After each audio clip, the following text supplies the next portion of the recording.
Cette jeune femme s'appelle Laura Passoni, elle a 30 ans. Il y a 2 ans, elle a quitté la Belgique avec son petit garçon de 4 ans et son mari pour la Syrie, pour la ville de Raqqa, fief des djihadistes. De retour 9 mois plus tard, elle a été condamnée. Elle est ce qu'on appelle une repentie. Aujourd'hui, elle raconte ce voyage dans un livre, témoignage recueilli par Hakim Abdelkalek et Pauline Juvigny. Elle aura passé 9 mois. 9 mois au cœur de l'enfer de Daesh, avant, dit-elle, de se repentir aujourd'hui.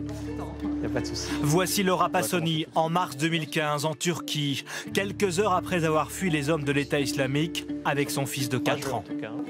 Je me rends compte que je ne veux pas que mon fils devienne comme eux. Je ne veux pas perdre mon fils. Je me dis tôt ou tard, ils vont le prendre. Ça ne sera plus mon fils à moi, ça sera leur fils à eux. Et à ce moment-là, je me dis non, en fait, c'est mon petit garçon, je ne veux pas qu'il devienne un terroriste. L'histoire qu'elle raconte dans son livre, c'est celle de sa conversion, de sa radicalisation et de son départ pour la Syrie en juin 2014, avec son fils et son mari Oussama, qu'elle a rencontré quelques semaines avant sur Facebook. Arrivée en Syrie, cette Belge tombe d'abord sous le charme des hommes de Daesh. On nous avait décrit, eux, comme des héros, donc ceux qui sont là qui avaient abandonné leur vie pour défendre le peuple syrien. Donc moi, en les voyant, oui, j'ai de l'admiration envers eux, parce que je pensais vraiment que c'était des héros qui étaient là pour sauver ce peuple. Mais vous voyez ces hommes en armes et ces femmes en burqa, et là, au début en tout cas, vous vous dites c'est là où je voulais être.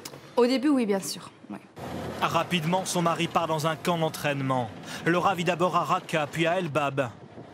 Mais elle vit enfermée chez elle. Je passe mes journées dans une chambre et c'est tout. Vous cuisinez. Voilà, cuisiner, le ménage. Vous nettoyez et vous priez. Voilà, c'est tout. Et là, à ce moment-là, vous dites je me suis fait avoir. En fait, à ce moment-là, moi, j'étais quelqu'un, donc je travaillais, j'avais une vie, je sortais. Et voilà, rester enfermé comme un animal, on pète un câble, on se dit, c'est pas inhumain, c'est pas normal. On est là pour procréer, pour qu'ils aient une descendance. On est là que pour ça. Rapidement, elle doit aussi apprendre à vivre sous les bombardements. Quand ça bombarde, je serre mon fils très fort. Et on compte les bombardements, c'est bien qu'après 5 bombardements, si on est encore en vie, on verra le jour suivant. Et vous disiez que vous aviez peur de mourir, mais que les femmes qui étaient à côté de vous, des Françaises parfois, elles vous demandaient mais pourquoi tu as peur de mourir? Voilà, il faut savoir qu'il y a des types de femmes qui sont très haineuses, qui sont là que pour mourir. Et moi, en fait, non, parce que je voulais pas que mon fils meure ou qu'on meure.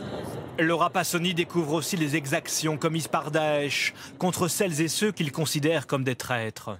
Vous voyez quoi exactement? Ce qui vous a choqué? Des corps crucifiés, en fait. Donc, il faut savoir que dès qu'ils tuent des personnes, ils les exposent sur une place publique. Et vous, comment vous réagissez quand vous voyez ça? Très mal. La première réflexe, c'est de cacher les yeux de mon fils. Un fils de 4 ans que les hommes du groupe État islamique tentent d'embrigader, explique-t-elle dans son livre.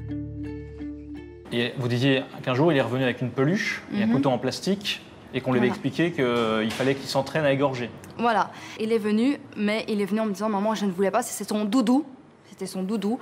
Et il m'a dit « Je ne veux pas le faire, c'est mon doudou. » Et j'étais très fière de lui. Après 2 tentatives de fuite, elle réussit avec son mari et son fils à rejoindre ses parents qui l'attendaient à la frontière turque. De retour en Belgique, Oussama est condamné à 4 ans de prison et Laura a 3 ans avec sursis pour participation aux activités d'un groupe terroriste. Est-ce qu'on doit encore avoir peur de vous? Ce livre démontre bien que je dénonce, que je ne veux pas que d'autres personnes partent qui fassent la même erreur que moi. Et je me dis, si mon vécu peut sauver au moins une personne, j'aurais tout gagné. Avec son livre à la main, elle souhaite désormais faire une tournée des écoles pour continuer à dénoncer la supercherie et le danger de Daesh.